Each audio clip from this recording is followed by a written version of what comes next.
హైదరాబాద్ నగరంలో ముఖ్యమంత్రి గారు తీసుకొచ్చినటువంటి ఒక హైడ్రా పేరు పెట్టి ఎక్కడైతే చెర్లు ఉన్నాయో ఆ చెర్లలో అక్రమానికి గురైనటువంటి చెర్లన్నింటినీ కూడా మంచి చేయాలి అన్నటువంటి ఆలోచన ఆ చెర్లలో ఉన్నటువంటి పెద్ద పెద్ద బడాబాబులు కానీ వీళ్ళందరూ కూడా కబ్జకు గురైనటువంటి ఆలోచన ఉంది కాబట్టి ముఖ్యమంత్రి గారు గతం నుంచి కూడా నడుస్తూ ఉంది. దానికి ముఖ్యమంత్రి గారికి హైడ్రా వలన ప్రజలకు మంచి జరగాలని ముఖ్యమంత్రి చేసినటువంటి హైడ్రా ఏదైతే ఉందో దానికి నేను పూర్తిగా అభినందిస్తూ ఉన్నాను. ఒక మంచి ఆలోచన హైదరాబాద్ నగరం కూడా హైదరాబాద్ వాసునిగా హైదరాబాద్లో ఉన్నటువంటి మాకు ఎక్కడ హైదరాబాద్ అంటేనే మాది హైదరాబాద్ వాసునిగా ఎమ్మెల్యేగా ఉన్నటువంటి చెర్లు ఏవైతే హైదరాబాద్ నగరం ఉన్న చెర్లు గొలుసుకట్టు చెరువులు చాలా మటుకు హైదరాబాద్ తెలంగాణలో గొలుసుకట్టు చెరువులు అనేవి ఉంటాయి. చెరుటు చెరువు నాలా ఉంటాయి. నేను ముఖ్యమంత్రి గారికి మీ ద్వారా విజ్ఞప్తి చేసేది ఏంటంటే హైడ్రా ఉన్నట్టు కమిషనర్ గారు కూడా చెరుటు నాలా ఉన్నాయి. ఆ చెరువు నాలాలు ఉన్నటువంటి గొలుసుకట్టు చెరువులని నాలలలో కూడా 200 ఫీట్ల నాలలు 150 ఫీట్ల నాలలు 100 ఫీట్ల నాలలు ఇవన్నీ నాలాలు ఉన్నాయి. దానికి కూడా ఆక్రమణకు గురయ్యాయి. మరి ఆ చెరువును రక్షిస్తూ చెరువును ఇమ్మీడియట్గా మనం ఎప్పుడైతే చెరువు మీద అక్రమాలు తొలగించిన వెంటనే దాన్ని ఇమ్మీడియట్గా టేకప్ చేసి ఇమ్మీడియట్గా అభివృద్ధి కార్యక్రమం చేసి దాన్ని డెవలప్ చేసినట్టుంటే పూర్తిగా తీసినట్టుంటే గ్రౌండ్ వాటర్ కూడా పెరిగే అవకాశాలు ఉంటాయి. ఎంబడే ఆ చెరువు ఉన్నటువంటి ల్యాండ్ ఏదైతే మిలిపోయిన ల్యాండ్ ఉందో దానిలో కాపాడుకుంటే ఇమ్మీడియట్గా నిధులు కూడా శాంక్షన్ చేయమని చెప్పి నేను ముఖ్యమంత్రి గారిని విజ్ఞప్తి చేస్తూ ఉన్నాను. మరి ఇలా చాలా మట్టుకు పట్టదారులు ఉన్నారు. కొంతమందిగా సిక్కం ల్యాండ్ ఉన్నాయి, ఎఫ్టీఏలో ఉన్నటువంటి పట్టదారులు ఉన్నారు. ఆ పట్టదారులు ఉన్నటువంటి వాళ్లకు మరి మీరు టీడీఆర్ ఇచ్చి వాళ్ళను పక్క జరుపుతారా?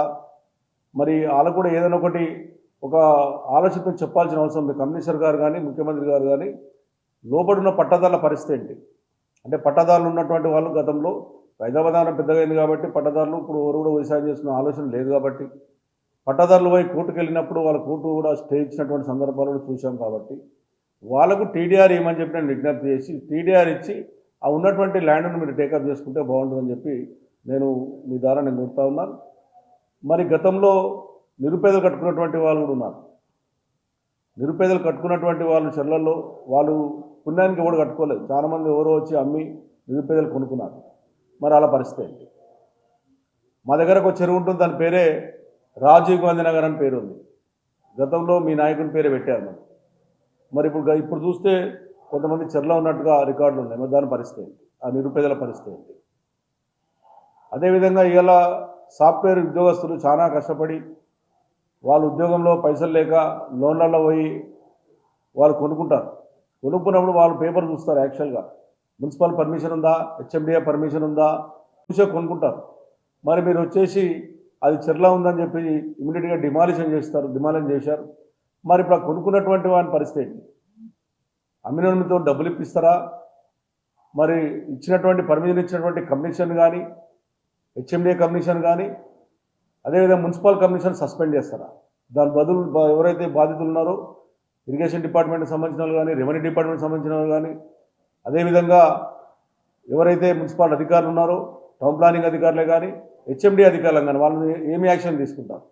అంటే మీరు ఇచ్చినటువంటి పర్మిషన్ చూస్తే ఈరోజు కొంతమంది నిరుపేదలు కొనుక్కున్నారు, కొంతమంది సాఫ్ట్వేర్ ఉద్యోగులు కొనుక్కున్నారు, కొంతమంది బిజినెస్లు కొనుక్కున్నారు, కొంతమంది ఏదైనా షాప్ పెట్టుకుని కొనుక్కున్నారు. వాళ్ళ పరిస్థితి ఏంటనేటువంటిది కూడా వాళ్ళకి క్లారిటీ ఇవ్వాలి. వాళ్ళకి ఏ రకంగా రికవరీ చేసి వాళ్ళకి ఇస్తారు? వాళ్ళు లేకపోతే వాళ్ళు నష్టపోవాలన్నా మీరు నిజంగా మీరు అక్కడ ఉన్నటువంటిది చూడకుండా కొన్నారనడానికి కారణం ఏంటంటే మీరు ఇచ్చినటువంటి పర్మిషనే ఈ రోజున వాళ్ళు లోన్ తీసుకోవడం కానీ వాళ్ళకి వచ్చినటువంటి ఆలోచన ఉంటుంది.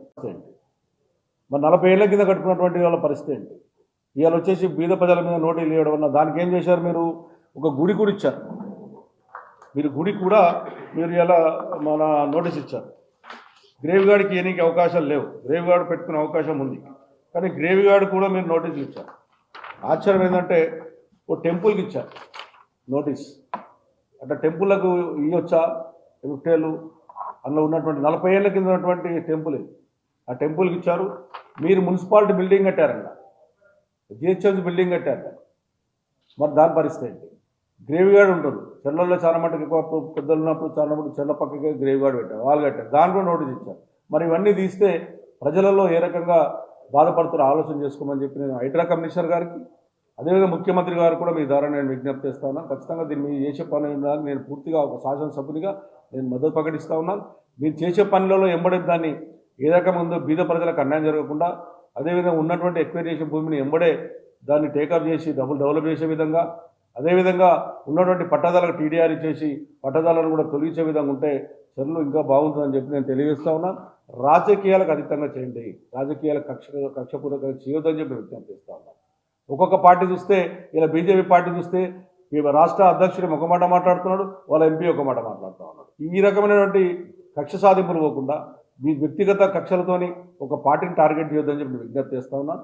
మీరు చేసే పనికి ఒక శాసనసభని మద్దతు ప్రకటిస్తాం తప్ప బీద ప్రజల దగ్గర రావద్దు. అదేవిధంగా ఇలా 40,000 మంది డబుల్ బెడ్రూమ్లు ఆ ప్రభుత్వం మా ప్రభుత్వం ఉన్నప్పుడు 1,00,000 ఇళ్ళు కట్టాం. 61,000 మంది డబుల్ బెడ్రూమ్లు ఇచ్చాం. ఇంకా 40,000 డబుల్ బెడ్రూమ్లు ఉన్నాయి.